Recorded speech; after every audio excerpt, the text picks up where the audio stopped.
o ən qazın çətin olmasını göstərmək, yəni bir saat çətinliyi göstərirlər video kimi.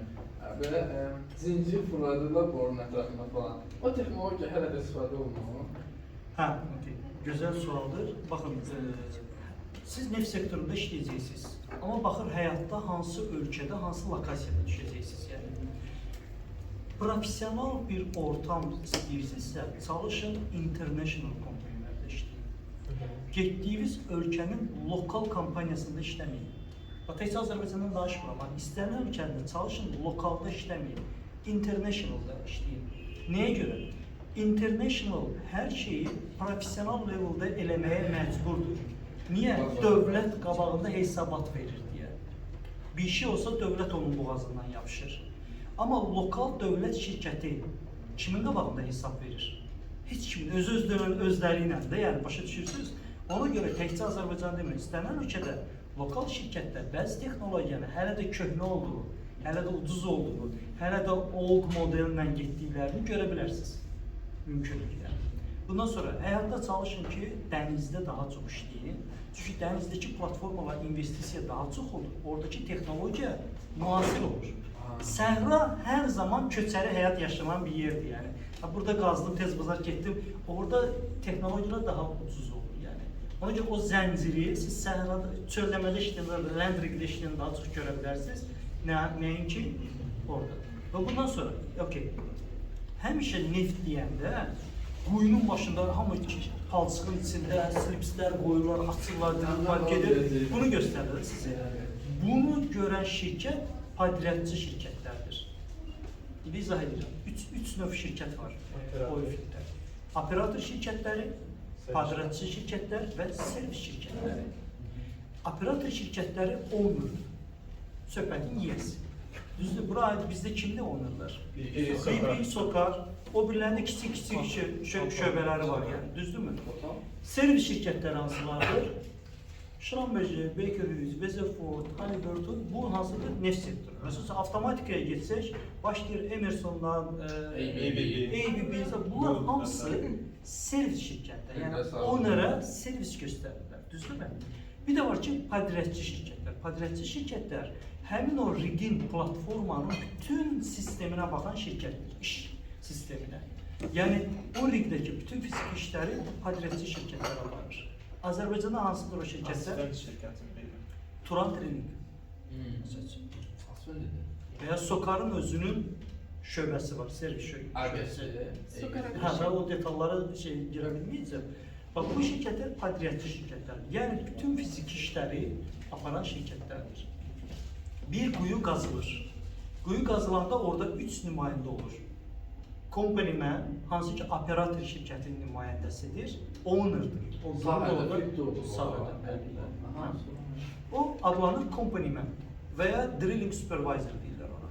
O operator şirkətinin nümayəndəsi, rəis odur, baş adam odur. Bir olur drilling injiner, servis şirkətinin nümayəndəsi. Yəni ki, orada bir drilling avadanlığı quyuya indirilir, o tutaq hansı servis şirkətindən indirilirsə, onun supervisoru, field injineri orada olur. Bir də var ki, bütün bu avadanlığı fiziki şəkildə quyuya indirən qazmaçı, dockhouse'da oturan, o da olur padriyatçı şirkətin nümayəndəsi. Və onun meneceri olur rig manager. Yəni orada rəsmi adım olur rig manager. Servis şirkətinin nümayəndəsi, sən report edirsən kimə? Tutaq ki, siz wireline injinersiniz, siz getdiniz rigə. Sənin oradakı rəisin company member, klient, sən ona report edirsən. Ondan sonra gəlsən rig flora, sən wireline injinersən. Bu dəqiqə quyuda wireline prosesi gedirsə, sən o prosesin supervisorısan, rəhbəri sənsən. Və bu insanlar sənin işçilərin deyil, padriyatçı. Onlar işi görəcəklər, amma işin necə görməsə deyən sənsən. Onların rəisi rig managerdir. Bunlar belə bir sistemdir. Aydındır.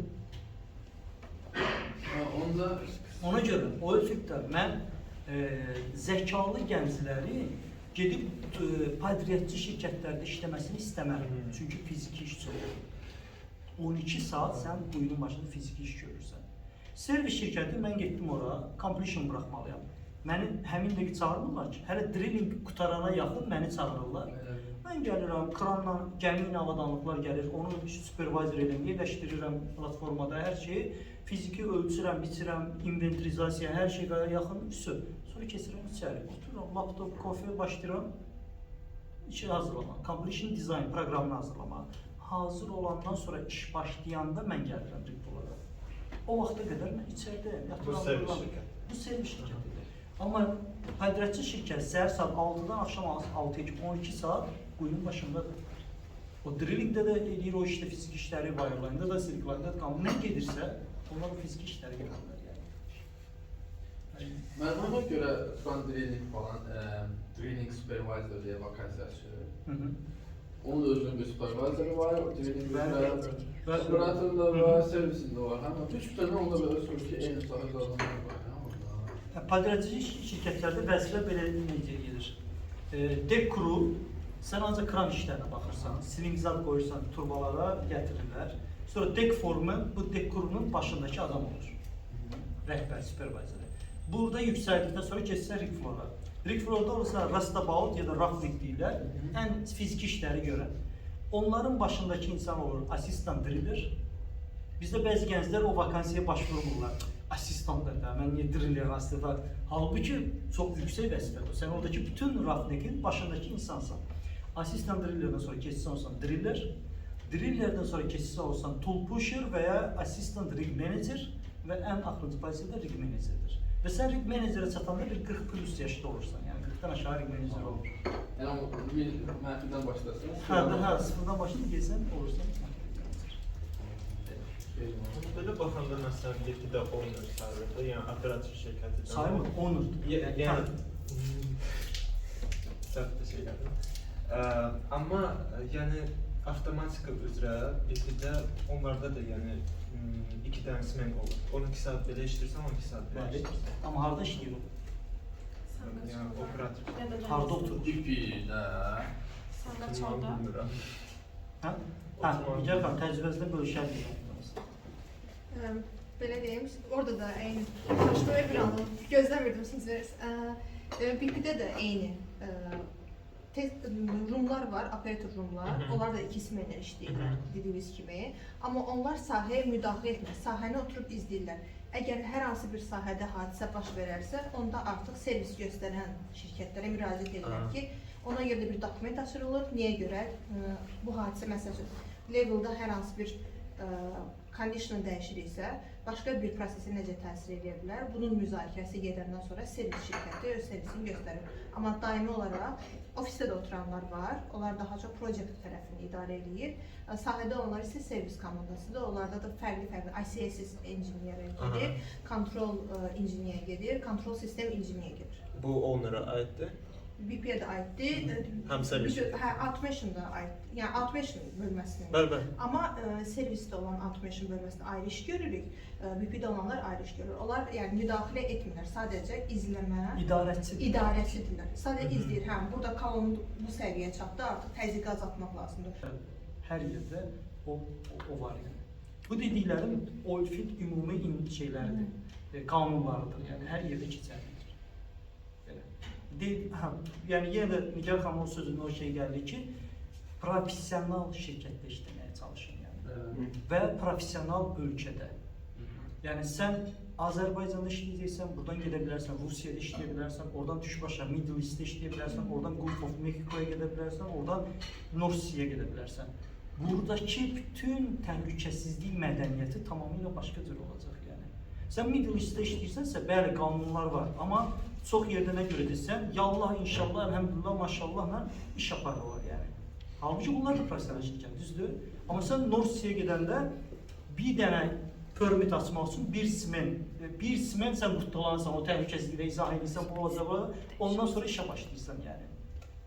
Başa düşürsünüz? Ona görə hər kəsin düşdüyü yer, ölkədən asılı olacaq. Və sizə tövsiyəm karyeranızda. Azərbaycanda işləyirsiniz, nə gördünüzsə çox gözəl. Getdiniz o bir ölkəyə, özünüzü formatlamalısınız. Yəni özünü gəldin, buradakı mentalitet nədir? Burada qanunların, burada necə edirlər yəni? Məsələn, və ora adaptasiya etməlisən. Gəldin Middle East'də, Mən burada Azərbaycanda BP-nin Azərbaycan Günəşli platformalarında işləyirdim. Yəni burada HTC mədəniyyəti təbii buradaydı yəni. Və mən getdim ora ərəblərin səhrasına. Və mən beynimdə o BP mind dedim yəni. Bu olmaz, nə edirsən, o olmaz, ona falan. Dedim, qardaş sən bu başla, sən heç bir işə başlamayacaqsan. Biz burada yallatdıq, yəni başlamalısan yəni. Və nə oldu? 6 ay mən hər gün şok yaşayırdım. Siz necə sağsınız hələ də? Yəni necə olur bu? Hələ də sizin başınıza bir şey gəlmir yəni. 6 ay sonra adaptasiya edirsən. Və mənə bu dəqiqə hövsələm çatmaz ki, gəlim indi təzədən Azərbaycanda tutaq ki, BP-nin o bütün o təhlükəsizlik tədbirləri ilə iş görürüm yəni. Çünki hövsələ artıq qalır. Çünki beyin ucu dəyişir yəni. Aydındır? Ona görə getdiyiniz ortama adaptasiya olmalısınız.